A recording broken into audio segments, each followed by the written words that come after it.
Tytti, and lei la parola. Grazie, Presidente, honourable members of the Parliament. The December European Council will be marked by a change of guards, so to speak. It will be the first meeting to be chaired by President Charles Michel, and pending your approval of the new Commission tomorrow, it will also be the first one for Ursula von der Leyen in her capacity as President of the Commission, and for the new High Representative Josep Borrell. The agenda will be dominated by two pressing issues: climate change and the multi-annual financial framework. Let me start by climate change. You will all recall that in June, the European Council came close to an agreement on climate neutrality by 2050. However, a few member states felt they needed more time to assess the efforts and costs linked to the transition to climate neutrality before committing to such an ambitious target.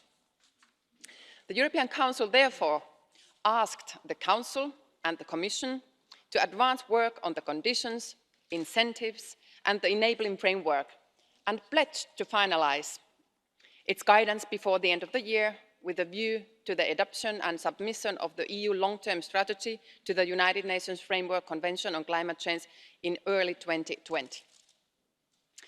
In December, the European Council will aim to commit the EU to reaching climate neutrality by 2050 and identify the enabling framework that will allow us to reach that objective. The Presidency has worked intensively with other Member States and the Commission in order to facilitate this decision. The discussion in this plenary yesterday again highlighted the need for the EU to act decisively in order to remain a world leader in climate issues. This brings me to the second topic on the European Council agenda: the multi-annual financial framework. The Finnish Presidency will submit a finalised negotiation box with figures prepared on the basis of the exchange of views that took place in Council preparatory bodies, as well as bilateral discussions with all delegations. We intend to submit the negotiation box in the coming few days. Honourable members, we are nearing the end stage of negotiations. I believe it's all our interest to reach an agreement on the next MFF soon, in order to make sure our citizens, regions, farmers, universities and other beneficiaries can continue their work uninterrupted. The Presidency's job in this respect has not been easy, the individual positions being wide apart. With the Brexit cap, the status quo is not an option. We will have to pay more, and unfortunately, some will have to receive less. The leaders' discussion therefore should identify the most important issues and prepare the ground for the future compromise. Honourable members, I'm glad to say we have had many fruitful exchanges with the EP during the course of this process. In this plenary, we have discussed the MFF already, and I'm glad that we could organise an informal breakfast discussion last week in Brussels between the Member States and the negotiations of the European Parliament. The Member States found this exchange useful and timely. Thank you very much for that. Without going into full details of the Presidency's proposal, I am pleased to note the positions of the Parliament and the Council converge in several important areas. First of all, the next MFF should be able to deliver on the policies set out in the strategic agenda: ambition on climate policy, commitment to just transition, increasing the investments to research and development, and a comprehensive management of migration are just a few key policies the next MFF will be able to address. As in the Commission proposal, the Presidency is committed to renewing and modernising the EU budget by giving modern programmes the largest share of EU funds. However, we also note the importance of cohesion policy to the unity and success of the Union, as well as the need to devote sufficient funds to our farmers so that they can continue to develop sustainable agriculture. The Presidency will also propose to make a strong link between protecting the EU budget from generalised deficiencies in the area of rule of law, and furthermore, new own resources should be decided in order to diversify the financing of the EU's budget. Dear friends, we have no illusions that there will be disappointments in our proposal. That is inevitable in a process seeking to find common ground. Not everybody can just get what they want. But it is in our sincere belief that our proposal represents a balanced way forward, where European added value and our political priorities will guide us to deliver results over the next 7 years. The European Council will give further guidance to the Union on the way forward with the objective of reaching a final agreement. It is furthermore possible that leaders will discuss certain external affairs issues in the light of developments on the international stage. In any event, following the Normandy Format Summit scheduled for December 9th in Paris, the European Council will assess progress in the implementation of the Minsk agreements and decide whether to renew the economic sanctions against Russia for another 6 months. Let me also mention that there will be a Euro summit in an exclusive format to take stock of progress made in the Eurogroup on the implementation of the June Euro summit statement. And finally, Brexit will again be on leaders' agenda. On Friday, the European Council is expected to have a short meeting in its Article 50 format. Leaders will discuss the next steps in light of recent developments. Thank you very much, Mr. President, for your attention. Grazie. E adesso la parola a Frans Timmermans, vicepresidente della Commissione, prego. Grazie, Presidente. Dear friends, I have to start by saying that this is the last time I come before you as stand-in for President Jean-Claude Juncker. And I want to use that opportunity to thank him for his leadership over 5 years. But most of all, from my perspective, to thank him for his friendship, for his wisdom, for his wit, his endless source of anecdotes. Jean-Claude is what in the Jewish tradition is called a mensch. And I will miss him, as I think we all will. And we owe him, I think, a big debt of gratitude for what he's done for Europe in the last 5 years. Es ist unsere Chance und Verpflichtung zugleich, den Europäischen Rat zu einem europäischen Thursday and Friday for Future zu machen. Wir sind es unseren Kindern schuldig, mit unserem Planeten sorgfältig umzugehen. Denn dieser ist die Grundlage für unsere aller Zukunft. Europa hat sich deshalb als Beitrag zum Übereinkommen von Paris dazu verpflichtet, die Treibhausgasemissionen in der EU bis 2030 um mindestens 40% zu reduzieren. Doch Europa kann, will und muss mehr erreichen. Als Europäische Kommission werden wir uns dafür einsetzen, dass der Europäische Rat ein ehrgeizigeres Ziel beschließt. Europa sollte bis 2050 zu einem klimaneutralen Kontinent werden.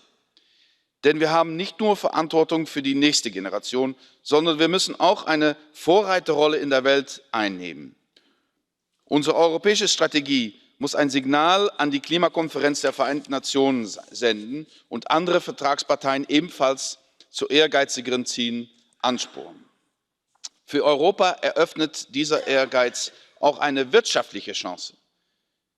Schließlich bedeutet ein klimaneutrales Europa nicht, dass wir Industrie oder Autos abschaffen, sondern dass unsere Fahrzeuge und unsere Industrie zukunftsfit sein werden. Wenn wir jetzt auf grüne und innovative Technologien setzen, sichert das langfristig nicht nur unseren Planeten, sondern auch unsere Wirtschaft. Es lohnt sich also für Europa in jeder Hinsicht, Klimaweltmeister zu werden. Monsieur le Président, Mesdames et Messieurs les députés, est-il besoin de préciser que nos ambitions, aussi louables et nécessaires soient-elles, resteront lettre morte si nous ne disposons pas de moyens financiers suffisants pour les concrétiser? Par exemple, pour atteindre les seuls objectifs de l'accord de Paris, l'Union européenne devra débloquer des centaines de milliards d'euros d'investissements supplémentaires chaque année jusqu'en 2030. C'est pourquoi nous nous sommes engagés à investir au moins 25% de notre prochain budget à long terme dans les questions climatiques. Et parce qu'il est de notre responsabilité de faire en sorte qu'il n'y ait aucun laissé pour compte de la transition vers une économie plus moderne, équipée avec un système énergétique plus européen et plus propre. En Europe, cette transition sera faite, mais pour qu'elle réussisse, elle doit bénéficier pour tous les Européens, promouvant la justice sociale, la cohésion économique, sociale et territoriale et la solidarité entre les États membres, et je dirais aussi la solidarité entre les générations. Notre boussole doit être l'avenir et de nos concitoyens, de nos étudiants, de nos entreprises, de nos chercheurs, de nos régions, de nos villes et de nos campagnes. Et cet avenir n'attend pas. Le temps presse. Tout retard dans les négociations sur le prochain budget européen pour la période 2021-2027 risque de plus en plus de compromettre la mise en œuvre en temps voulu des politiques de l'Union européenne. Le Conseil européen de décembre devra donc être l'occasion de donner une impulsion décisive à ces négociations afin que nous puissions parvenir à un accord au plus tard en février 2020. En mai 2018, cette Commission a fait le choix d'un budget raisonnable qui représente 1,11% du revenu national brut de l'Union à 27, propose des coupes modérées dans la politique agricole commune et la politique de cohésion et reflète les nouvelles politiques qui détermineront notre avenir. Si nous voulons de l'argent pour la recherche, pour lutter contre le changement climatique, pour l'avenir de nos jeunes, pour le numérique, pour une meilleure gestion des migrations, il n'y a pas de place pour des réductions. Et soyons sérieux, comment peut-on s'étonner que dans le prochain budget de l'Union européenne, les contributions nationales augmentent? Parce que dans les deux cas, cela est principalement dû à l'inflation et la croissance économique. Et comment ne pas admettre qu'il serait beaucoup plus équitable pour tous de supprimer les rabais dont certains pays bénéficient pour des raisons historiques? Enfin, ne perdons pas de vue que la discussion sur les soldes nets est une fausse discussion, parce qu'avec le budget de l'Union européenne, tout le monde y gagne quand on fait les choses ensemble, qu'on ne peut plus faire individuellement.